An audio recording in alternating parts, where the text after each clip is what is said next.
Loki Helping from Sect of the Horn God. In this video I'd like to talk miracles. Supposed miracles.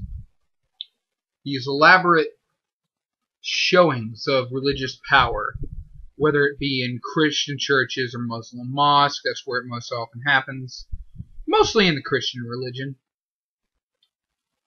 Now, I think the majority, like when they take the person and raise them from the wheelchair, or more often the walker, and have them walk.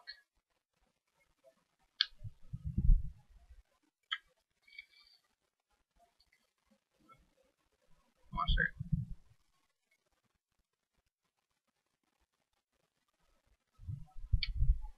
I think this, most often, is staged.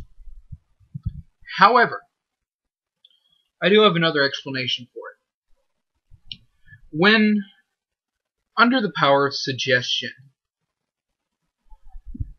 the mind is a very powerful tool, and it can give the body a psychological boost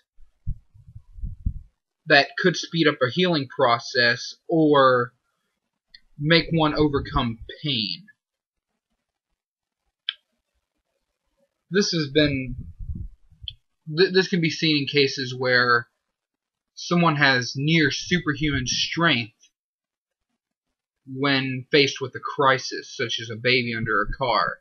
Now, I'm not sure if those are entirely true, but it's really just my theory on it.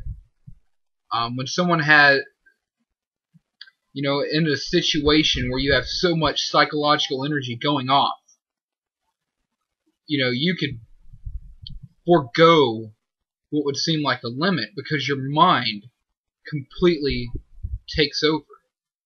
Simply mind over matter. This explains why, for example, we see people supposedly being healed from wheelchairs and cancer in a speeded process, supposedly, and at the same time why we don't see people whose limbs are chopped off growing back. Psychological energy cannot make your limb grow back. However, it can give someone with arthritis the ability to walk without a walker. But here's the thing. They're not entirely healed. You see, I've often seen the pastor will hold that person's arm and give them balance. So basically, they have another person who's a walker. I mean, they're just having a human walker, but they have such confidence in what they believe that it gives them that boost of energy. But most of the time, it's staged. Come on. Most of these miracles are just, you could see it in that John Popo, I think was his name. I'm not sure what the pastor's name was, but they proved that he was wearing a wire and being told information by his wife. In addition, I'd also like to talk about exorcism and demonic possession. If you watch the documentary Hell, the Devil's Domain, and I'll put a link in the description probably, that documentary, there's a scene where this pastor is casting out demons.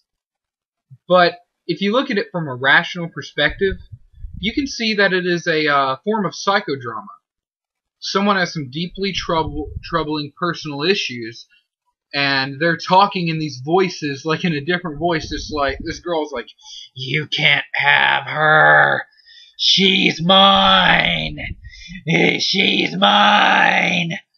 And, I think what's happening there is like she's releasing that drama because she's so convinced that she's possessed by demons.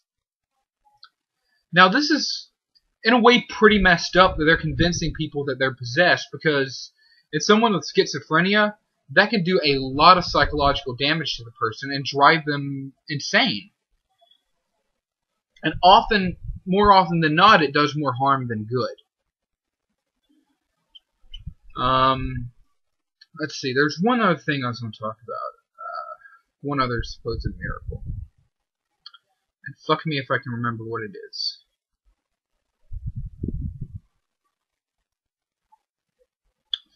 Oh shit, I forgot. Oh man, come on.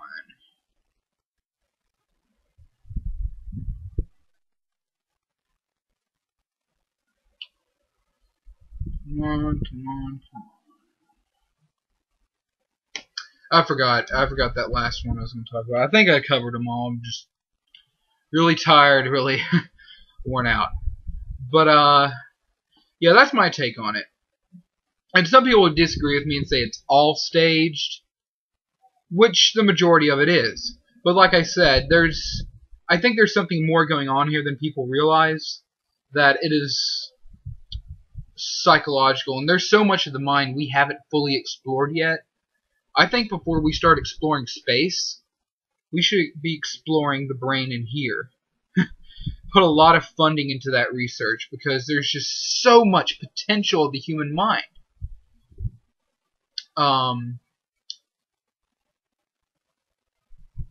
That one magician, Darren Brown, he showed instant conversion. Watch that video. That's a really good one. And just simply shows the power of suggestion. He's performing the same so-called miracles that a pastor would. And then he deconverts the people later. So, yeah, check it out. It's pretty interesting. Peace out, guys.